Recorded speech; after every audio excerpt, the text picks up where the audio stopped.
In a world filled with challenges and opportunities, it's not just about having big dreams, it's about having the right approach to turn those dreams into reality.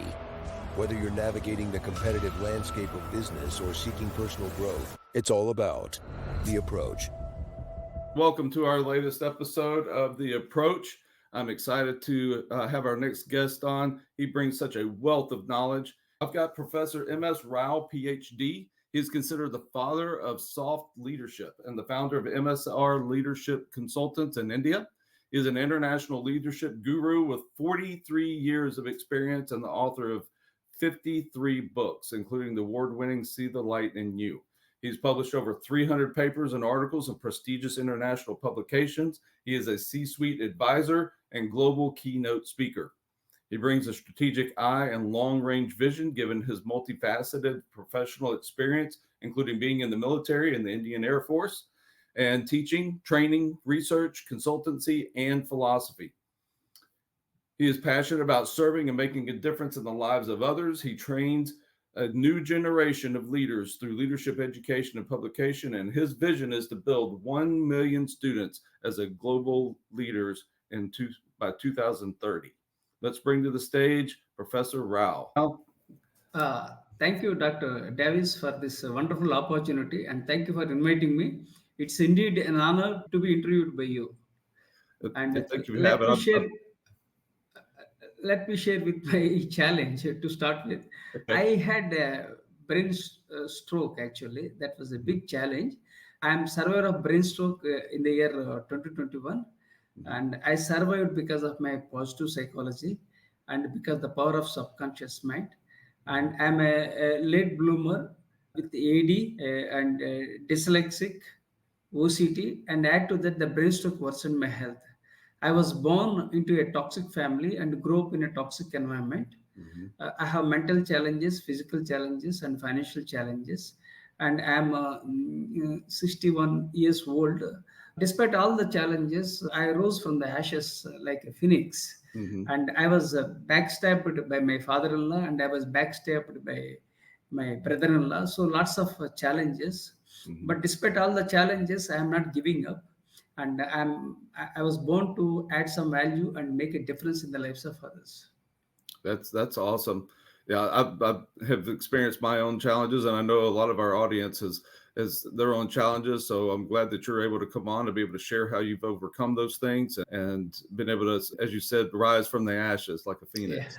Yeah. So tell us a little bit more. I read your bio, but tell us a little bit more about you and your experience and this journey that you've had of 43 years in the leadership realm and then 53 books. That's absolutely tremendous. So thank you. You asked the right question. So let me share with you. When I was 15, I wanted to join military. Then I joined Indian Air Force at the age of 18. I was a college dropout. In the sense, I discontinued my degree because at the age of 18, I joined Indian Air Force. And military life is very challenging. And I served for 12 years. And morning, I had to wake up at 4 o'clock, night 10 o'clock, I would sleep. So life was very challenging, very difficult, with wearing very tough shoes and running, doing various activities. It's very challenging in my life. I was very lean and with the asthma patient. At that time, I was born in a toxic family and grew up in a toxic environment. And fortunately, I joined the Indian Air Force and I developed a positive attitude and I started growing as a healthy citizen after I joined the Indian Air Force. So I'm grateful to Indian Air Force for this wonderful opportunity. And I served in the lowest rank of a corporal in the Indian Air Force for 12 years. At the age of 18, I joined Air Force. Then I acquired 7 qualifications because I was not blessed with any regular education. I was reading from various books. Like I acquired a couple of qualifications like DME, BSc, MA, MBA, PGDCLL, PGDBM, and my PhD in soft skills in the year 2011. So all qualifications I acquired through private education, not through regular education. People think that I acquired qualifications from Harvard or Stanford or Kellogg's or something of that kind. But the fact is that at the age of 18, I discontinued, then again continue. So it's very obvious that I'm very much passionate about learning. Mhm. So this is how my journey has started. Then after I served for 12 years in Indian Air Force, my father-in-law invited me to join the business, but he backstabbed, and my brother-in-law also backstabbed. Then for around 12 to 13 years, I had challenges. Then I joined teaching. And I joined in teaching as a faculty member, and I joined in the year 2000, I think 9. I joined for PhD, took admission. Then 2011, I got my PhD in soft skills. I started becoming a friend and I started sharing my knowledge. Then I set up my vision 2030, 1 million global leaders. So Mhm. my vision is to build 1 million students as global leaders by 2030. So my basic areas are about leadership, service, training, and then I gradually entered into different areas. In the year I think 2010, I started writing books. Mhm. Now year 2014, I think close to 15 years I've been writing books, and I have published 53 books. But totally still 7 more books are yet to be published. But for the Mhm. last 3 years, my right hand was paralyzed. In fact, Mhm. my right portion of the body was totally paralyzed during the second lockdown because of COVID. Gradually, I recovered through physiotherapy exercises. I am able to walk now, That's but good. my right hand is still paralyzed, and I can't write with my right hand. I can't eat with my right hand. Sometimes I'm stammering. I had lots of challenges. I am using aspirin, which we call it as a blood thinner, so that Mhm. I have to use throughout my life. Mhm. So this is how I have led my life. So lots of challenges, lots of betrayals. Despite all the challenges, I rose from the ashes. Mhm. So I was blessed to be alive after brainstroke in the year 2021. And especially I thank you for giving me this opportunity because you are very busy. I know about you that you are a very busy person, but still Yeah. you took time out from your busy schedules and invited me to speak. Yeah. So I'm grateful to you for this wonderful opportunity. Yeah, absolutely. I'm glad to have you on. And when I was diving into your background and the extensive background that you have in leadership, which is the main thing that our show focuses on, is leadership and approaches to that and approaches to problem solving. And really wanted you to be able to have an opportunity to be able to come on and share your experience. What prompted you to, or was there anything that specifically prompted you to want to go in the direction of leadership? I'm basically passionate about some areas: Mhm. history, leadership, military. So Mhm. these are the areas I'm basically passionate about. So Mhm. that led me to join Indian Air Force Mhm. and to travel my journey in that way. I started writing books also in that direction, Mhm. and I have written so many books Yeah. with an emphasis on leadership. Leadership also, I have published books on executive execution. I published books on mindfulness. I published books on training. Mhm. So likewise, so many books I have done it. So Yeah. leadership is something very close to my heart, Mhm. and that is the reason why I entered into this area, and I am still traveling this journey. One of the things we talk about, the reason we call this show The Approach. My background, I worked in military intelligence and I worked in interrogation, and everything was all about finding the right approach to be able to achieve our goal. So, what is your, and given your vast experience, I'm sure this is a loaded question, but it's hard to nail down. But what is your overall approach to leadership? People think you can become a leader and you can grow. It's not in that way. Leaders are not born, they are made. Hmm. Some people are born leaders, but they can't succeed in the long run. Hmm. Most of the leaders, they are made, not born. The Hmm. previously people were born and because of the heredity they were growing. That was theory. Now the theory globally is leadership is about made. That means people are growing by themselves. If you look at many leaders, we are living in a democratic world where people are proving themselves and growing. Hmm.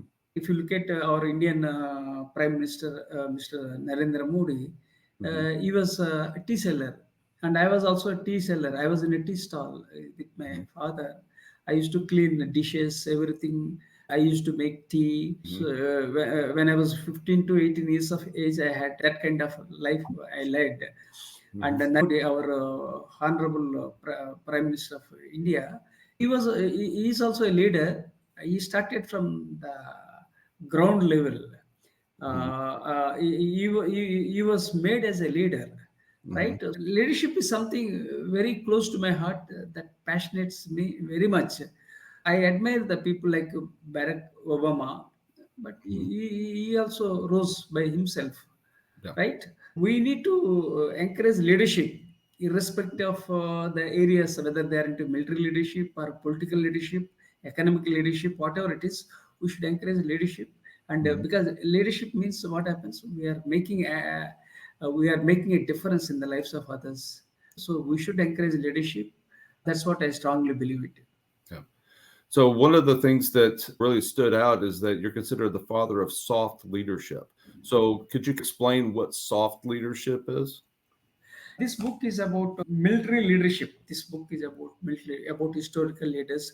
This book talks about Genghis Khan, Julius Caesar, Napoleon Bonaparte, Alexander the Great, Roman leaders, all kinds of leaders I have mentioned. They are all known as historical leaders, because every book comes with some idea and approach. So this is the book about strategy and leadership. Now the question which I have asked is about soft leadership. So let me tell you about this soft leadership. This is the book on soft leadership. I am known as soft leadership globally because I have published 10 books on soft leadership. And this soft leadership is all about leading people with people skills. It is about people centric kind of leadership, and irrespective of generations, this leadership is applicable. And this soft leadership have coined it and made a framework of 11 C's like charisma, commitment, character. So likewise, 11 C's are there that collectively constitute soft leadership. 10 books I wrote about soft leadership, and this is one of the books. This I have dedicated to Peter Drucker, the father of modern management, and Philip Kotler, the father of modern marketing, has written a foreword for this book. And I am known as father of soft leadership globally. And Dave Ulrich has created a 11 C's and created a framework. And this Dave Ulrich is known as father of modern HR. So there are four aspects involved. One is Peter Drucker, who is known as father of modern management. Philip Kotler, who is known as father of marketing, and Dave Ulrich is known as father of modern HR, and I am known as father of soft leadership.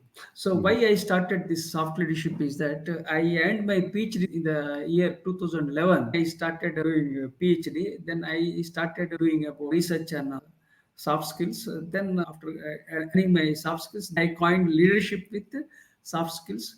Then I have created a framework which is known as soft leadership. So this is the origin of soft leadership. And soft leadership is the area, and I am the first person in the world to have acquired my PhD in soft skills. And that I have integrated that soft skills with leadership and made it as soft leadership. Now I am known as father of soft leadership. And this soft leadership is all about leading with people skills. Because gone, we can't talk about autocratic kind of leadership. Of course, in military, we have that kind of attitude, mindset.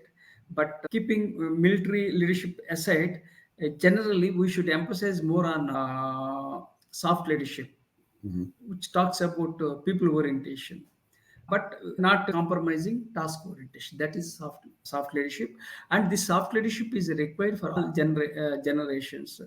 And I have published some books on leaderships, and one of the books is about peace and prosperity. So like that, every book has got some premise, and based on that I keep writing the books. So far I have published 10 books on soft leadership. So could you give our audience an idea of the soft skill that would be applied in leadership? If you could define what a soft skill is. Yeah, good. It's a right question. People think soft skills means people are very soft. That's very wrong because I did a PhD in soft skills. Yeah. People say I published a research paper, yes, American Society of Training and Development, some 15 years back, Yeah. and it was published, which is one of the landmark book article in the world. Why I wrote that research paper was that, or article was, because people had so many myths about soft skills. So soft skills means it's gender oriented, they are very soft, they are good at English, something like that. People talk. So the brief definition of are all about your personality, attitude, and behavior. Very simple definition. It's no way connected with any gender. It's not no way connected with any softness or hardness, whatever it is. It is about your personality, attitude, and behavior. These soft skills are required at all levels, at the lower level, middle level, at higher level. So what happens when at the entry level we have to focus more on soft skills, and when you go to the mid level we have to focus on 50% on soft skills and 50% on hard skills. Mhm. And again, when we go to the top level, like C-suite level, you should focus more on soft skills, Mhm. right? You need to blend both the soft skills and hard skills to be successful, Yeah. right? Hard skills are all about your technical skills, and soft skills are all about your personality, attitude, and behavior. You need to blend both soft skills with hard skills so that you will be successful. And nowadays, soft skills are required very much in the current context, even after the artificial intelligence, artificial general intelligence, there is more importance on soft skills, because some of the leaders or CEOs, they are fired because they are technically good in all aspects, but they don't know how to handle the politics. They don't know how to handle the people. So that's Mhm. why we are emphasizing more on soft skills. Not only now, in the future also, we have to emphasize more on soft skills. When you look at these young people, they are tech savvy, they are brilliant, Mhm. fine, but they lack this emotional intelligence. They lack soft skills. Yeah. So we need to emphasize more, because these young people, although they are tech savvy, they are very brilliant. Mhm. But what happens? They don't know how to get along with others, because mostly they are with smartphones. They are engaging with smartphones, technology, but there is a least connectivity with the people. When you have connectivity with the people, you develop soft skills. When you have soft skills, what happens? You will know how to manage the people, Yeah. and you will be able to keep moving in the right direction. Yeah. And I've seen this both in education and in business, uh, is that you have certain people that will rise to a position of leadership, and they're either morale building type people where they connect with the people better, but they lack the technical skills necessarily. They're not very data driven, versus your data driven people. They tend to be just more focused on the technical stuff, but they don't really relate to people very well. And then you have those very few that can actually do both. They can both build up and build morale, as well as have a good comprehensive understanding of how to lead on the technical side as well. Thank you for paraphrasing. You have asked the right question. Usually, I thought you would ask only about soft leadership, but Mhm. soft leadership means for that basis, soft skills is the base for foundation for soft leadership. Yeah. So we talked about soft skills, which is the essence of entire Mhm. soft leadership. Yeah. Applying those leadership skills, what is your approach to somebody that's just in a position of leadership within a corporation or even in education? What would be your suggestions as far as approaches to problem solving using those soft skills? Of course, soft skills are again connected to problem solving, because I Hmm. have published a couple of research papers, Hmm. and I have published around 300 research papers, especially on Emerald and various international journals, research papers I published. Hmm. Apart from articles are plenty I'm having. So problem solving skills are very much required. We must know how to handle the problems. Hmm. We have problems at home, we have problems in office, we have problems outside. Everywhere we have problems. Life, from birth to death, we have problems. So let us accept this challenge. So now, when this is the basic challenge, that is problem solving skills. So Hmm. what we have to do is, we have to address, we should be part of the solution, not the part of the problem. First Hmm. thing, you have to be very curious, you have to be very much creative, you have to be authentic, you should be resilient. Mm-hmm. Likewise, these are all the some aspects which are involved in problem solving. Mm-hmm. Again, there are plenty of theories about problem. This is one of the soft skills, I can say in that way. So Mm-hmm. we need to focus on this problem solving skills not only academically but also as a scholar. In both the ways we have to emphasize. So Mm-hmm. we need to address the challenges without delay, and you have to be very positive and you have to be proactive. Whenever you have a challenge, you break that challenge into pieces and take each piece and connect them. Then again you assemble everything and provide one solution. Okay, Mm-hmm. so there are so many ways of problem solving. This is my way of sharing about problem solving Mm-hmm. method. In my life, what I do, I sleep over the problems. In the Mm-hmm. sense, for example, to you, you given you we had an, now we are having an interview right now. It doesn't happen overnight. In my case, what I do is that I have some 43 years of experience, so I connect the dots. That's one thing. Then Yeah. second, what I do, I leverage the power of subconscious mind. One Mm-hmm. day before, for example, today we are having interview right now. One day before itself, I train my subconscious mind. Mm-hmm. Whatever the ideas are there, I connected in my mind, and I slept yesterday night. Today morning I got. Then again I watched some videos and my own research papers and your own videos, and also I have seen your books also on Amazon. Okay, Yeah. these things help me to understand things and how to move forward. Mm-hmm. So there is no one way of solving the problems. People Yeah. have their own way of doing the things. This is how I do it. What I do is unlocking the power of subconscious mind, sleeping over the problems, and being proactive. So Mm-hmm. like this is my way of doing the things, Yeah. right? So what I'm hearing is that you take just more of a mindfulness approach to it. You don't make immediate snap decisions, and so you take it and you break it apart, and then you address each. Yeah, rightly. Good. Thank you for paraphrasing. Good. Thank you. Thank you. Thank you for empathizing with me, Yeah. because Indian is not, you see, English is not my native language. Yeah. So please empathize with me. Yeah. And thank you for paraphrasing the things and Mhm. connecting the dots. Absolutely. This is good for your listeners also, so that they will enjoy the program. Yeah. Because one of the things that I think that leaders tend to miss is that they become more reactionary when it comes to problems. And there's always going to be times where problems will arise that are not expected or you didn't see it coming, and then you have to deal with those things. Then it becomes more of a reactionary type to deal with that problem. But it's also about being proactive and being able to anticipate. And I think that's where you're referencing some of those hard skills, is that technical side where you know what the process should be and you know what the problem areas are going to be. And you can anticipate those things and then take steps to address them either before they become a problem or knowing that it's going to end up being a problem and being able to have a plan to address it already. Yeah. Yeah. Yeah, thank you for saying. So we have to anticipate problems and we have to be very proactive. We should not be reactive. We have to Mhm. be proactive. Yeah. People often get confused. Don't react, Yeah. act. When you Mhm. act, you are having a positive mindset, right?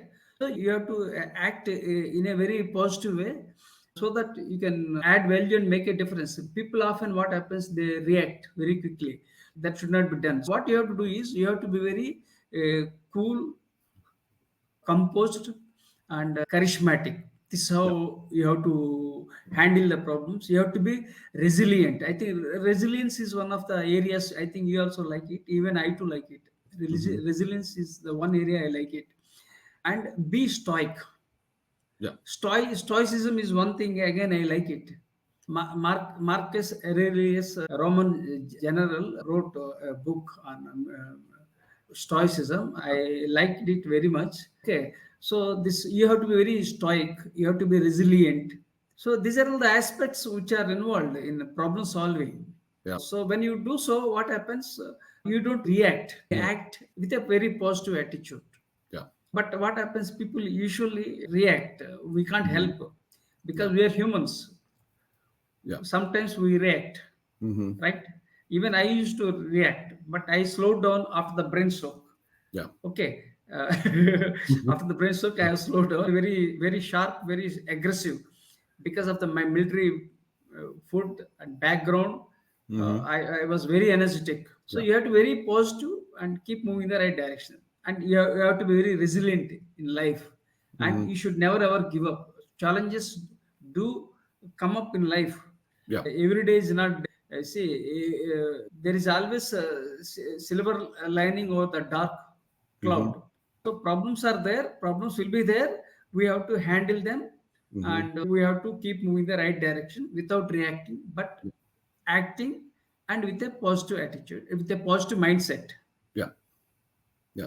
And that's one of the things that I focus on when I work with CEOs and business owners and businesses is I talk about resiliency and how to handle adversity, because people aren't always necessarily conscious of how they react and the change that can take place. You referenced stoicism, and that's just being able to stay even keel no matter what scenario is going on. In the military, we talked about being calm in the storm. And with that resiliency is understanding that if you're not conscious of it, if you don't possess that emotional intelligence to recognize that when problems come in, does it affect your ability to communicate? Do you change how you communicate? Does it affect your intent? And those are the things that we have to pay attention to and make sure that it doesn't affect our ability to be able to lead, because it's all about trust. And if people can't trust you to be able to make good, sound decisions when problems arise because you allow it to affect you negatively, then that tends to break down morale within an organization. Yeah. And let me share with you in this context, this emotional intelligence is widely talked globally. We are talking about emotional intelligence. Daniel Goleman, I think in the year 1990, published a book. Okay, emotional intelligence. That's an excellent book. And he's on my LinkedIn connections. Yep. He emphasized about emotional intelligence, and it's very much a book. It's very much relevant. So we must know how to manage. We must have some awareness about our emotions. We must discover emotions, and we have to connect with others to build compatibility, so that we will be able to lead very peacefully and happily. Yeah, absolutely. So we're getting close to our time. Do you want to share some final thoughts and then tell people how they can get a hold of you and where they can find all these books that you've written? See, this is the book. I'm at to get the link for this book. Okay, this is about military strategy actually, right? This was published, I think, 1 month back. It was published. I have published 53 books. Still, 7 books are yet to be published. I'll publish them later. So my books are available on Amazon. All that you have to do is you have to type my name as Professor M.S. Rao. When you Google my name as Professor M.S. Rao, you can find my books of Amazon. And I have 4 blogs. I'm very strong on social media, especially on LinkedIn, because LinkedIn is the professional network. I focus mostly on LinkedIn. I'm very strong on Amazon, and my books are available. So many books have been published. So many research papers have been published. I think I participated in more than 100 interviews in various areas like leadership or executive education, mindfulness, likewise. So my books are available everywhere. You can get those books there, and you can connect with the people. This is how we can do it. And now coming to the message which I would like to share with you is that be curious, and be creative, be authentic, and be part of the solution, not the problem, and be resilient, and above all, be a storyteller. Yeah. That's absolutely great advice. I love that. And that's one of the reasons why we had you on. And that's how we found each other, was through LinkedIn. So is that the best place to get a hold of you if somebody wants to get a hold of you? Yeah, my books are available, as I have told. Now, as far as if people want to get in touch with you, is the best way to do it through LinkedIn? Yeah, LinkedIn only is the one of the options right now I'm having, and my blogs are available. I have 4 blogs. One blog is very strong, that is Vision 2030, 1 million global leaders. Mhm. These two are the very strong. One is YouTube also. I have around 1,000 subscribers I'm having on YouTube. I have 3 YouTube channels and 4 blogs, and I am strong on social media platforms, especially on LinkedIn. Okay. And you can purchase my books on Amazon. Okay. If you Google my name, Professor M.S. Rao, you will find everything. They will come to know that I am known as father of soft leadership globally. What is soft leadership? All those things are there very much. So this is how we can connect. My email ID is there. Everything is available. Do you have an email that you want to give everybody if they want to reach out to you directly? I have a couple of emails. profmsr12@gmail.com. Okay. profmsr12 at gmail.com. Okay. Nowadays, it's everything is open. If you just Google everything, you will get it. Okay, that's great. All right, well, thank you for coming on. And again, I appreciate you coming on and sharing all your knowledge and wisdom and experience with everybody.